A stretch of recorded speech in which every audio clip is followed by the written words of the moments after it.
Never in my life did I ever expect something like this to be announced for mobile devices. I am a huge JRPG fan, and more specifically, I grew up on Square games like the Final Fantasy franchise, Dragon Quest games, Legend of Dragoon, Chrono Trigger and Chrono Cross, the Star Ocean games. You name a Square JRPG and I have played it. Well, yes, I am also a very large fan of other franchises like the Tales of games, Zelda, Suikoden, and just so many more. A lot of my childhood was spent with Square titles. I remember playing The Last Remnant, like over a decade ago? I believe it released back in 2008 onto the Xbox 360. That was actually one of the titles that made me purchase the 360 back in the day, along with Infinite Undiscovery, Resonance of Fate, Lost Odyssey, and Tales of Vesperia. Man, the late 2000s were an incredible time for JRPGs. While several Zelda games have been remastered, Tales of Vesperia had its definitive edition released earlier this year, and I am eagerly awaiting news on anything Legend of Dragoon related. One title I thought was long since forgotten was the Last Remnant. I don't know, I thoroughly enjoyed that game, and even though the combat was a little cluttered and difficult at times,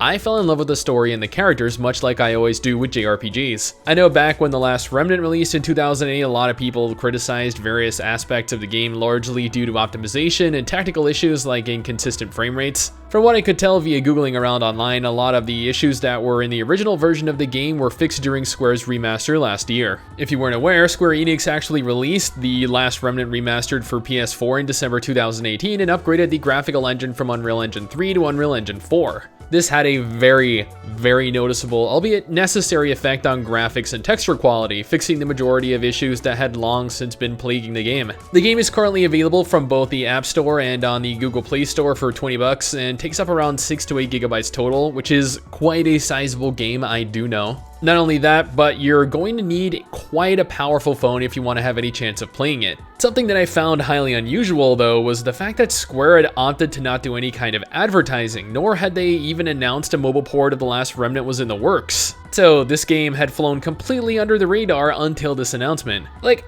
I get it, I understand Square wanting to keep it under wraps, but it's just a very jarring decision, especially given that Final Fantasy Crystal Chronicles, something that fans were actually really highly anticipating, was pushed back until summer 2020. And while I am incredibly excited about getting to play The Last Remnant Remastered while pooping for the first time, it is unusual to push back something much more popular for something like this. I don't know, The Last Remnant Remastered is very obviously a high-quality premium release void of any intrusive advertisements or in-app purchases. It's an RPG that not too many people have played, so for this new generation of mobile gamer, this might actually be something worth getting into. I'm a huge fan of the game as stated earlier, and I definitely plan on jumping into it when I get the free time to. But even being a fan of the game, I am well aware that it isn't really considered a part of the upper echelon of JRPGs, and I understand that. If you're not a fan of the game in its original form, or aren't really into difficult, confusing, story-driven JRPGs, then this might not be for you. It's definitely got a market for it, and it's definitely worth playing if you've never played it in the past, but it might be too much for many of this generation. Still, I would kill